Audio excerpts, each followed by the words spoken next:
Friends, എല്ലാവർക്കും നമസ്കാരം. Entertainment കീഴിലേക്ക് എല്ലാവർക്കും സ്വാഗതം.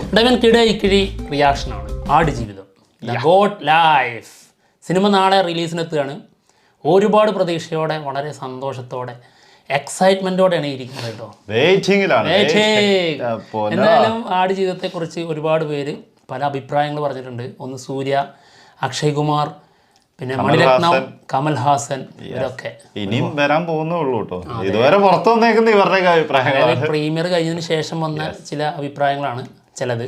പിന്നെ ഒന്ന് ബഡേ മിയാൻ ചോട്ടെ മിയാൻ എന്ന സിനിമയുടെ പ്രൊമോഷൻ ട്രെയിലർ ലോഞ്ച് ഉണ്ടായിരുന്നു. അപ്പോൾ നമ്മുടെ അക്ഷയ് കുമാർ പറഞ്ഞത് ഞെട്ടിക്കുന്ന കാര്യങ്ങളാണ്. അതുപോലെ കമൽഹാസൻ പറഞ്ഞത് ഞെട്ടിക്കുന്ന കാര്യമാണ്. കമൽഹാസൻ പറഞ്ഞത് പ്രീമിയർ ഷോ കണ്ടിട്ടാട്ടോ, സിനിമ കണ്ടതിന് ശേഷം ആളും മണിരത്നം കൂടി ഒരുമിച്ചാണ് കണ്ടത് എന്നൊക്കെ പറഞ്ഞിട്ടാണ് സംഭവം. അതെ, എന്തായാലും നമുക്ക് കമൽഹാസൻ പറയുന്നത് കാണാം. I thank Blessy. It's a hard work. It has really happened to someone. Najeeb So Maniratnam wondered how he worked, where at the interval you feel like drinking more water. Your thirst for making a different kind of cinema is also seen. Prithviraj has done so much, especially ways. But I never thought he would have gone this far.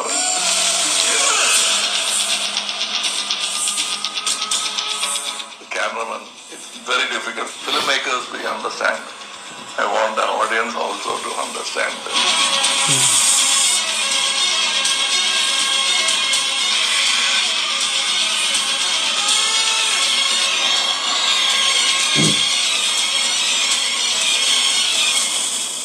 Excellent film. I want the people to support it as well. Thank you. All the best. Yes, അപ്പോൾ കമൽഹാസൻ പറഞ്ഞിരിക്കുന്നതാണ്. എന്തായാലും ആള് ഞെട്ടിയിട്ടുണ്ട്.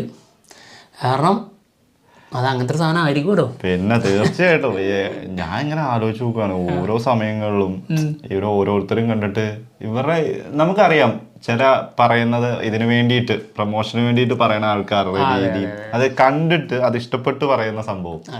ആ ഒരു സംഭവത്തിൽ ഇപ്പം ആള് പറഞ്ഞത് ആൾക്ക് അത്രയും വണ്ടടിച്ചിട്ട് തന്നെയാണ് ആളൊക്കെ കണ്ടിട്ടുള്ളത്. അതെ, എന്തായാലും വേറെ കാര്യം കേട്ടോ. അതായത് ഇപ്പോൾ മറ്റ് ഇൻഡസ്ട്രിയിലുള്ള എല്ലാവരും അങ്ങോട്ടും ഇങ്ങോട്ടും ഭയങ്കരമായിട്ട് കൂടുതലായിട്ട് ജയിപ്പിക്കാൻ വേണ്ടിയിട്ട് ഒത്തൊരുമിച്ച് ചേർന്ന് നിൽക്കുന്നുണ്ട്. അതൊരു ഭയങ്കരമായിട്ടുള്ളത് സിനിമയ്ക്ക് ഭയങ്കരമായിട്ട് ഗുണം ചെയ്യുന്ന ഒരു സംഭവം കേട്ടോ, ഇന്ത്യൻ സിനിമയ്ക്ക് തന്നെ. അതെ, അതിപ്പോൾ നമ്മൾ മഞ്ഞുമൽ ബോയ്സും തീർച്ചയായിട്ടും, അതായത് അത്രത്തോളം പീക്ക് ലെവലിലായിരുന്നു അതിൻ്റെ സപ്പോർട്ട് എല്ലാ രീതിയിലും. അതെ, എല്ലാ രീതിയിലും. അപ്പോൾ എന്തായാലും ഇനി നമുക്ക് അക്ഷയ് കുമാർ പറയുന്നത് കേൾക്കാം. അക്ഷയ് കുമാർ പറയുന്നത് കേൾക്കുന്നതിനിപ്പോൾ എന്താ?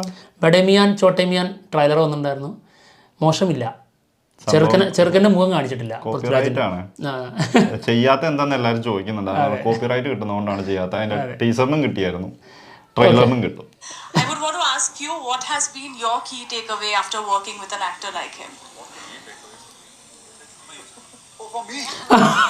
അറിഞ്ഞിട്ട് പോലുമില്ല ആരോടാ ചോദിക്കുന്നതെന്ന് പോലും ആള് വേറെ എവിടെയായിരുന്നു തോന്നുന്നു. എനിക്ക് തോന്നുന്നു കോസ്റ്റ്യൂമിലൊക്കെ ഇങ്ങനെ ശ്രദ്ധിച്ച് ഇങ്ങനെ നിൽക്കായിരുന്നു. എനിക്കത് ഒരു സിനിമയിലെ സീന് ഓർമ്മ വരുന്നുണ്ട്. മേക്കന്മാരാണോ എന്നോടായിരുന്നു.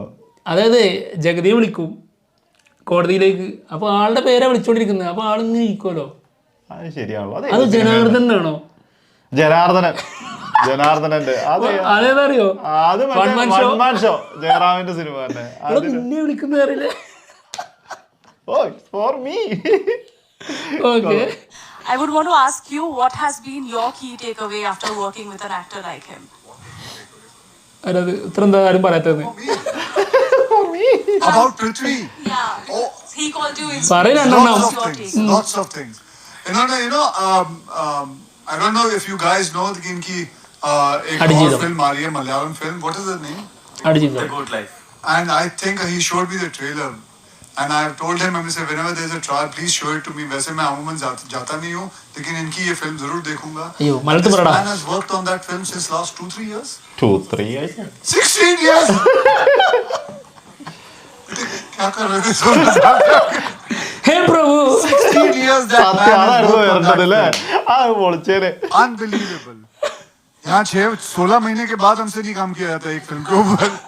But hats off to him. And if you guys, I'm sure you guys must have seen that trailer of his अगर नहीं है तो अगर दिखा सकते हो दिखा दो. I don't mind. Show that also trailer. But lovely. That is lovely, and it's an inspiration to learn things from him. How he has taken one role and been with that whole film. മോനെ And you produced it yourself, right? No. Produce ചെയ്തിട്ടുണ്ടോ? I only acted myself, fortunately. So, very expensive film. Very expensive film. Okay സത്യമാണ്. ഏകദേശം 65-70 കോടിന്റെ അടുത്തും കണ്ട് മുടക്കില്ലേ? 75. ഓ for me എന്നോടാണോ? അത്രയും മുടക്കുന്നൊക്കെ പറഞ്ഞിട്ടുണ്ടെങ്കിലേ അതെ അതും ആള് തന്നെ പറഞ്ഞിട്ടുണ്ട്. എന്ത് പൃഥ്വിരാജനെ പറഞ്ഞിട്ടുണ്ടായിരുന്നു പ്രൊമോഷന്റെ ടൈമില്, ഇതേ പ്രൊഡ്യൂസേഴ്സിന്റെ കയ്യിൽ കഴിഞ്ഞ് ഇനി ഇല്ല അവരുടെ കയ്യിൽ. പിന്നെ എങ്ങനെ ഓസ്കാറിലൊക്കെ പോകും എന്നുള്ളതൊക്കെ ചർച്ചയായിട്ടുണ്ടായിരുന്നു. എന്താണെങ്കിലും എല്ലാരും പറഞ്ഞു ഇപ്പൊ അതിന്റെ കൂടെ തന്നെ. പക്ഷെ എനിക്ക് പ്രതീക്ഷ ഉണ്ട് കേട്ടോ, എത്ര കോടികൾ ഇതിന് മുടക്കിയാലേ അത് തിരിച്ചു കിട്ടും. പിന്നെന്താ, ജീവിതത്തിന് എന്തായാലും തിരിച്ചു കിട്ടും. പക്ഷെ ഈ ബാൻ ഉണ്ടല്ലോ, അതായത് ബാനൊന്നും ഇല്ല എന്നുള്ളതൊക്കെയാണ് കേൾക്കുന്നത്. പക്ഷെ മലയാളം ഇപ്പൊ നമ്മുടെ ഭീഷ്മർവൊക്കെ ഇറങ്ങിയില്ലേ, അതുപോലെ ഇറങ്ങുള്ളൂ. അതത്ര ഉണ്ടാവുള്ളൂ വിദേശത്ത്. അതായത് എന്താ GCC കൺട്രികളിലൊക്കെ കിട്ടണമെങ്കിൽ തന്നെ കുറച്ച് ടൈം എടുത്തിട്ടൊക്കെ കിട്ടും. ചില പിന്നെ ഒരാഴ്ച കഴിയും. പിന്നെ ചില സാധനങ്ങൾ കട്ട് ചെയ്ത് കളയും. അപ്പൊ അതൊക്കെ സിനിമയെ ബാധിക്കും. അങ്ങനെ പ്രശ്നമുണ്ട്. ആള് 16 വർഷം എന്ന് പറഞ്ഞപ്പോഴത്തേക്കും അല്ല സത്യത്തില് ആരെങ്കിലും ഉണ്ടോ 16 വർഷത്തേക്ക് ഒരു സിനിമയ്ക്ക് വേണ്ടിയിട്ട് 16 വർഷം മാറ്റി വെച്ച? അത് ജീവിതത്തില് ഒരിക്കൽ മാത്രം നടക്കുന്ന ഒരു കാര്യമാണ് സൂര്യ പറഞ്ഞത്. സത്യമാണ്. അത് ജീവിതത്തിൽ എപ്പോഴെങ്കിലും അത് സംഭവിച്ചു. അല്ലാണ്ട് എല്ലാവരുടെയും ജീവിതത്തിൽ സംഭവിക്കുന്ന കാര്യം എന്നല്ല. ഇത് ആരുടെയെങ്കിലും ഒക്കെ അത് അത്രയ്ക്ക് ഭാഗ്യം ചെയ്യണം. അതാണ് നമുക്ക് തോന്നിയിട്ടുള്ളത്. ഇങ്ങനത്തെ ഒരു സിനിമയ്ക്ക് വേണ്ടിയിട്ട് 16 വർഷം മാറ്റി വെച്ചിട്ട്. ഹോളിവുഡിലുണ്ട് ചില നടന്മാര്. അപ്പോൾ അതുപോലെ ഇത് നമ്മുടെ അതുപോലെ ഇത് ഇന്ത്യൻ ഫിലിമിൽ ആദ്യമായിട്ടാണ് തോന്നുന്നു. തീർച്ചയായിട്ടും ഇങ്ങനെ ഇവിടെ എല്ലാരും ഒരു 40 ദിവസം കൊണ്ട് 50 ദിവസം കൊണ്ട് സിനിമ തീർക്കാൻ നോക്കുകയാണ്. അതായത് കാരണം ഇത് ബിസിനസ്സാണ്. ഇത്രയും പൈസ ഇൻവെസ്റ്റ് ചെയ്തിട്ട് 16 വർഷം കഴിഞ്ഞിട്ട് ഇനി ഈ 16ാമത്തെ വർഷം തുടങ്ങിയിട്ട് വേണം ഈ മുടക്കിയ ആൾക്കാർക്ക് എന്തെങ്കിലും ലാഭം കിട്ടാൻ. അപ്പൊ 16 വർഷത്തേക്ക് ഇത് മുടക്കിയിട്ടേക്കാണ്. സമ്പത്ത് മൊത്തം അവിടെ ഇട്ടിരിക്കുകയാണ്. ഇനി അത് കിട്ടണമെങ്കിൽ 16 വർഷം കഴിയണം. ഒരാളും സിനിമ ചെയ്യാൻ ശ്രമിക്കില്ല. ഇംഗ്ലീഷ് സിനിമകളൊക്കെ അവരുടെ എന്ന് പറഞ്ഞാൽ ബഡ്ജറ്റും അങ്ങനെ ആയിരിക്കും. അവരുടെ ഞാൻ പറഞ്ഞത് ഒരു നടൻ ഡെഡിക്കേറ്റ് ചെയ്യുന്നതേ ഇപ്പൊ സാധാരണ, അതായത് ഏറ്റവും എത്രയും ഇപ്പോൾ ഒരു പ്രൊപ്പഗണ്ട മൂവി ഉണ്ടായിരുന്നല്ലോ, വീർ സവർക്കർ മൂവിയില്ലേ, ആ സിനിമക്ക് രൺബീർ ഹൂഡ ആള് ശരീരം നന്നായിട്ട് മെലിച്ചിട്ടുണ്ട്. അതുപോലെയല്ല പൃഥ്വിരാജിൻ്റെത്. അതായത് കൂട്ടണം കുറക്കണം, മറ്റ് സിനിമകൾക്ക് പോയിട്ട് അവിടെ ചെയ്തിട്ട് അത് ആ ലെവലിലേക്ക് വീണ്ടും വരണം, വീണ്ടും ഇവിടെ വന്നിട്ട് വീണ്ടും നജീവാണ്. മറ്റുള്ളതെന്ന് പറഞ്ഞാൽ കണ്ടിന്യൂസ് ആ സിനിമയ്ക്ക് വേണ്ടിയിട്ട് ഏത് മേക്ക് ഓവറിലാണ് വരുന്നത് ആ മേക്ക് ഓവറിൽ തന്നെ കണ്ടിന്യൂസ് ആ ഷൂട്ട് മൊത്തം തീർക്കുക. ഇതല്ല, ഇത് വേറെ രീതിയിലാണ് ഇത് ചെയ്തിട്ടുള്ളത്. കാരണം ഇതിന്റെ ഇടയ്ക്ക് വരുന്ന ഗ്യാപ്പുകൾ ആ ടൈമിലൊക്കെ ആളാ ശരീരം വെച്ച് തന്നെ വേണം മുന്നോട്ട് പോകാൻ. അപ്പം അത്രയ്ക്കും എഫേർട്ട് എടുത്തിട്ട് വരുന്ന ഒരു സിനിമ. അതെ, ആള് പറഞ്ഞതുപോലെ തന്നെ അതായത് ഇത് ഡെഡിക്കേഷൻ അല്ല, അതൊരു ടോർച്ചറിങ് ആണ്. നമ്മുടെ ശരീരത്തിനോട് ചെയ്യുന്ന ടോർച്ചറിങ് ആണ് എന്നുള്ളതാണ് ആള് പറഞ്ഞത്. അപ്പം അത് സൂര്യ പറഞ്ഞത് കറക്റ്റ് കാര്യം തന്നെ. ഇത് മറ്റേ 12 വർഷം കൂടുമ്പോ പൂക്കുന്ന നീലക്കുറിഞ്ഞിന്റെ കാര്യം പറഞ്ഞല്ലേ? 12 വർഷമാണോ? 12 വർഷം കൂടിയിട്ട് നീലക്കുറിഞ്ഞ് പൂക്കുള്ളൂ. 12 അല്ലേ? അല്ല, അതല്ല നമ്മളെ വിഷയം. ഇപ്പൊ നീലക്കുറിഞ്ഞ് പൂക്കുന്ന കാര്യം കേൾക്കാൻ വന്നാണോ ആടുജീവിതത്തെ കുറിച്ച്? അതേപോലെയാണ്. എപ്പോഴെങ്കിലും എന്നെങ്കിലും ഒക്കെ നടക്കുന്ന ഒരു സംഭവമാണ്. അത് ഗംഭീരമായിട്ട് തന്നെ പുറത്ത് വരട്ടെ. അത് ഡെഡിക്കേഷൻ ആയാലും പിന്നെ ഒരു ഓൾ ടീം, അതായത് അതിന് പിന്നിൽ നിൽക്കുന്ന ഒരു ടീം മൊത്തം അതിനായിട്ട് ഇത്രയും വർഷം നടക്കുക എന്ന് പറഞ്ഞു കഴിഞ്ഞാൽ. ഇനി മറ്റുള്ള ഞാൻ വേറെ കാര്യം പറഞ്ഞുതരാം. ഇനി ഇതിനകത്തുള്ള മറ്റുള്ള ടീമുകളൊക്കെ ഉണ്ടെങ്കിലും അവരൊക്കെ ചിലപ്പോൾ അതിൻ്റെ ഇടയിൽ കൂടി വേറെ സിനിമകളൊക്കെ ചെയ്തിട്ടുണ്ടാവും. ഈ ഡയറക്ടർ ഒന്ന് ചിന്തിച്ച് നോക്കേണ്ട ഒരു സാധനമാണ്. അയാൾക്ക് എത്രയോ കിടിലൻ, അതായത് മലയാളത്തിൽ നല്ല എണ്ണം പറഞ്ഞ സിനിമകൾ തന്നിട്ടുള്ള ഡയറക്ടറാണ്. ഇത്ര ടൈം ഒരു സിനിമയിലേക്ക് മാത്രം ഫോക്കസ് ചെയ്തിരുന്നു. ശരിക്കും അതിനുള്ള ആ എഫേർട്ടിനുള്ള ഒരു അവാർഡാണ് ശരിക്കും ബെന്യാമിൻ പറഞ്ഞത്. അതായത് ഒരു എഴുത്തുകാരൻ കൃത്യമായിട്ട് ഒരു നോവല് തയ്യാറാക്കുന്നു, അതിൽ ആ തയ്യാറാക്കുന്ന സമയത്ത് ആൾക്ക് ഇതിനൊരു വിഷൻ ഉണ്ടാവുമല്ലോ, നമ്മളിതൊക്കെ കാണുമല്ലോ. അപ്പോൾ ഇമാജിനേഷനാണ് നമ്മുടെ മനസ്സിൽ, നമുക്ക് ഏത് രീതിയിലും ചിന്തിക്കാം. അപ്പോൾ ആ ചിന്തിച്ച് വെച്ചിരിക്കുന്ന ഒരു രൂപമുണ്ട് അതിന് എല്ലാം കൊണ്ടും. അപ്പോൾ അത് സിനിമയായിട്ട് കാണുമ്പോൾ അതിനെ മറികടക്കണം. അല്ലെങ്കിൽ അതെങ്കിലും ആവണം, അതിന്റെ അത്രയെങ്കിലും എത്തണം. അപ്പോൾ അതിന്റെ താഴെ പോയി കഴിഞ്ഞാൽ ശരിക്കും അത് പോയി തന്നെ. അത് എത്ര വർഷത്തെ എഫേർട്ട് ഇട്ടാലും അത് പോകും. അപ്പോൾ ആൾ പറഞ്ഞെന്താണെന്നറിയോ, അതായത് തനിക്ക് ഇത് സിനിമയായി കാണുമ്പോൾ ആ ഒരു സാറ്റിസ്ഫാക്ഷൻ കിട്ടണം. അത് കിട്ടിയെന്നാ പറഞ്ഞത് സിനിമ കണ്ടപ്പോൾ. അപ്പൊ എന്താണെങ്കിലും അത് തന്നെയാണ് അവാർഡ്. അതെ, ആ ആടുജീവിതം എന്ന് പറഞ്ഞ നോവലിനൊരു പ്രത്യേകത എന്താന്ന് വെച്ചിട്ടുണ്ടെങ്കിൽ ഇപ്പൊ ഈ പറഞ്ഞ സംഭവം തന്നെയാണ്. നമ്മളത് വായിക്കാൻ തുടങ്ങുന്ന സമയം മുതൽ നമ്മൾ ആളുടെ കൂടെ ആയിരിക്കും.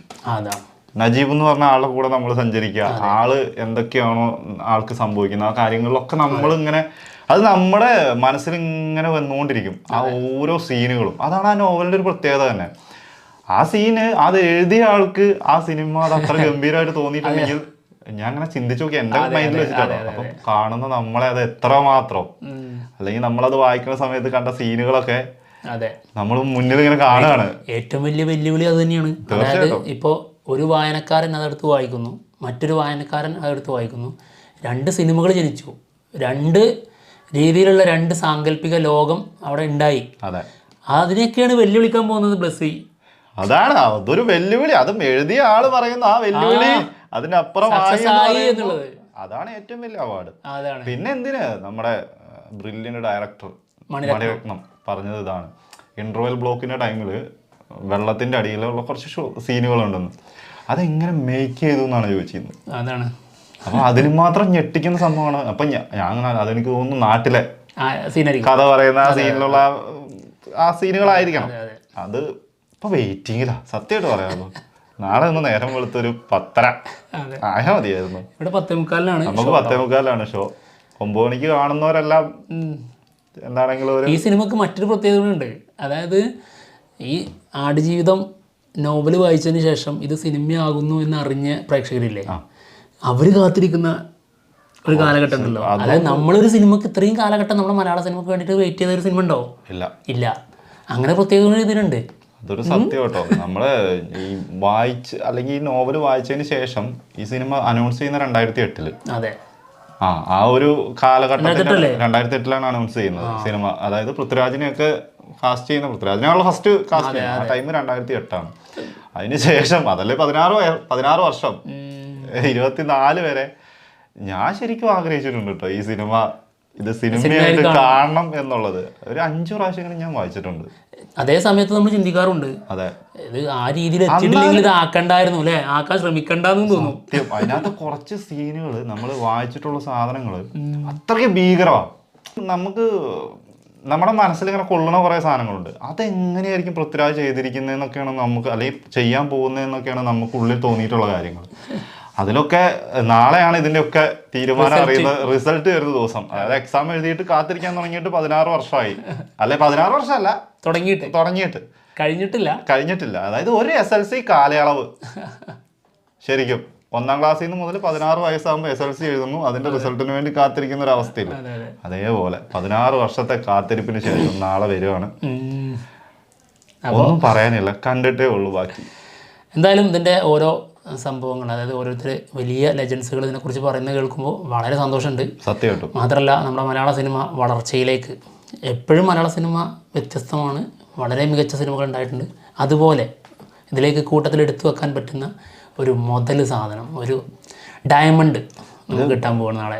ഇത് കൂട്ടത്തിൽ എടുത്തു വെക്കാൻ പറ്റുന്നതല്ല, കൂട്ടത്തിലെ കൊമ്പനായിരിക്കും. കൂട്ടത്തിലെ കൊമ്പൻ. അതെ, തീർച്ചയായിട്ടും. അങ്ങനെ അതെ, അങ്ങനെ ഒരു സാധനം തന്നെയായിരിക്കും ഇത്. എന്തായാലും പറഞ്ഞ് ഇനി കൂടുന്നില്ല. എന്തായാലും പോവാണ്. മറ്റുള്ള വിശേഷമായിട്ട് ഉടനെ കാണാം. നാളെ പാക്കല.